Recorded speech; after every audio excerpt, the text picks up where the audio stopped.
ગઢડાના ધારાસભ્યની ઢસા ગામને તાલુકાનો દરજ્જો આપવાની માંગ સામે આવી છે। શંભુનાથજી ટુંડિયાએ બોટાદ કલેક્ટરને આ મામલે ભલામણ પત્ર લખ્યું છે। ગઢડા તાલુકામાં આવેલા ઢસાને તાલુકો કરવા માટેની માંગ કરાઈ છે। ઢસા વિકસિત ગામ ઔદ્યોગિક દ્રષ્ટિએ આગવું મહત્વ ધરાવે છે। આસપાસ 30 ગામોનું હટાણું છે આ ઢસા ગામ તેવું ધારાસભ્યનું નિવેદન। નેશનલ હાઈવે પરના ઢસાને તાલુકાનો દરજ્જો અપાય તેવી શંભુનાથજી દ્વારા માંગ કરવામાં આવી છે। બાદ આજે ભલામણ પત્ર છે તે પણ સામે આવ્યો છે। આસપાસ 30 ગામોનું હટાણું છે આ ઢસા ગામ તેવી વાત પણ ધારાસભ્ય દ્વારા કરવામાં આવી છે।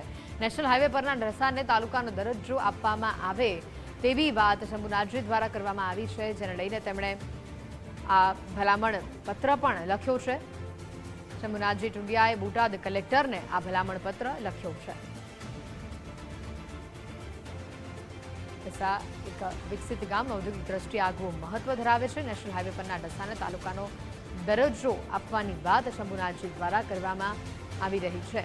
ગઢડાના ધારાસભ્યની ઢસા ગામને તાલુકાનો દરજ્જો આપવાની માંગ શંભુનાથજી ટુંડિયાએ બોટાદ કલેક્ટરને ભલામણ પત્ર લખ્યો છે।